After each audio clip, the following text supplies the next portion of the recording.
LIMRA has told us that 87% of those who fail out of the financial services industry do so because they simply cannot get in front of enough people on a continuous basis. It really is not about having enough names, it's about having enough appointments. In this section, we will focus on doing just that. We will look at an approach process, which we refer to as the priority planning concepts. It's not just who you know, but what you do with who you know. Your prospecting process produces a stream of qualified suspects, but now you must turn those suspects into prospects via your approach process. Your approach process should focus in on three key objectives. First, discovering prospects with whom you want to do business with. Second, finding prospects who want to do business with you. And finally, processing a large enough number of prospects for the smallest possible investment of your time and money. Unfortunately, some financial professionals focus on a single needs approach. This may be a specific product or a single need which a consumer may have. In reality, no one product or need fits everyone because people have different needs as well as different priorities. Even though the single need approach will work, it is not very efficient since you're looking for a needle in a haystack. The prospect may have a need that you offer solutions for, but if that is not what the approach was based upon, how will they ever know? The other common approach is at the other end of the spectrum. This approach is a total needs process, which on the surface would appear much better. With this process, we spend considerable time uncovering all of the facts and situations and then propose a solution to the prospect's total needs. This approach will also work, but it is not overly efficient, since many people simply do not want to take the time to go through the process, or they just don't need or want a total review of their financial situation. They may not be comfortable in providing their personal financial information with someone that they have not yet built a relationship.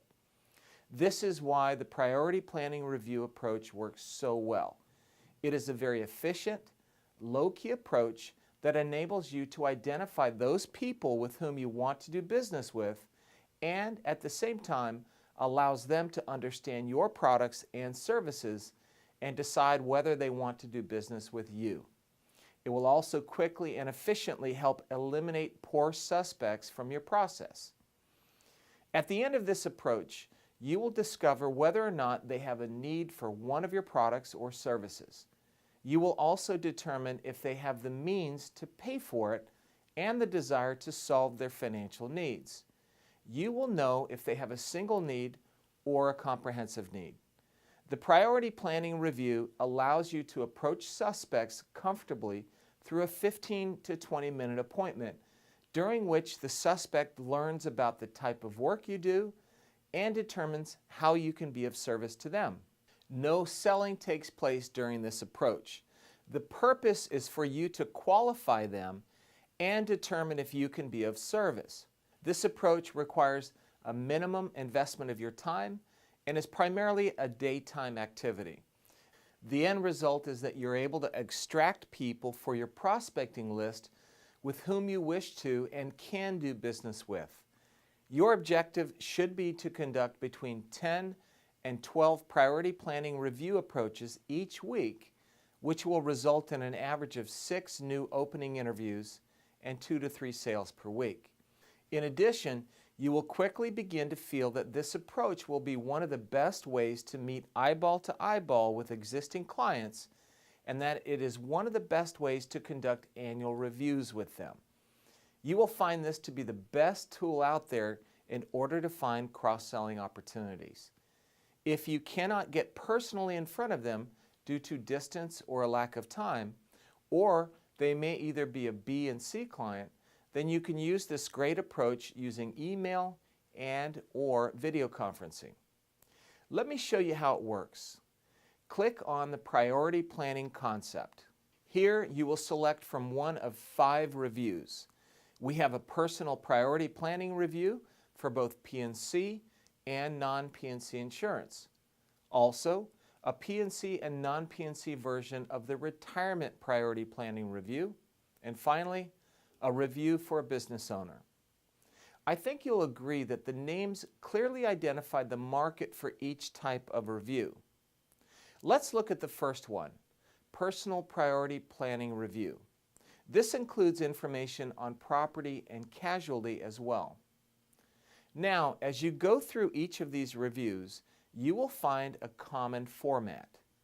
On the left, you will find the table of contents. You also have the ability not only to place the prospect's information on the page, but your information and logos as well on the right side of the page. Then you can save it as a PDF using the client's name, today's date, and the word review as the file's name. The first part is personal information, in which we will learn about them, their spouse, and their children. If you're using this in a review, pre-fill this information in prior to presenting it to the client and just ask them to verify that this information is still accurate. For the most part, the rest of the review is a checkbox format which allows your client or prospect to complete this quickly and easily. Remember, we said it was a 15 to 20-minute meeting. The personal planning profile has some probing questions which are not too important, but by answering them, they are beginning to think about their financial condition. Next, the financial statement, which is very simple to do. The client will just click on whatever the information is. Going down to the next section in the next page, we find financial planning priorities. This provides more probing questions. However, this time we're going to rank their priority from high, medium, or low. Current priorities allows them to set their priorities and say what's at the top of their mindset. The bottom line here is that they're telling you as well as themselves what their priorities are. We've also included future plans because many times you need to know what's going on in your client's future. We know that over 40% of new life insurance sales each year occur after a life event, according to LIMRA. So don't breeze over this section. One last section, as you can see, has been designed for a business. But remember, we do have a business review format as well. As you will quickly discover, these priority planning reviews are designed to do 6 key objectives. First, they will help your prospect understand the type of work that you do. Next, it will help define the prospect's needs, whether a single or comprehensive need. The prospect will begin to understand their current needs, and you will then understand their priorities. Again, this approach will quickly and efficiently eliminate poor prospects. It will set the stage for your next meeting with favorable prospects. And finally, for your convenience, we've included some language which you can use with the priority planning concepts. Just click, open, and review. Take the time to review this concept. It will make a big impact on getting more appointments, more referrals, and in the end, more sales. And you've helped your clients achieve their goals and objectives. Thanks for watching.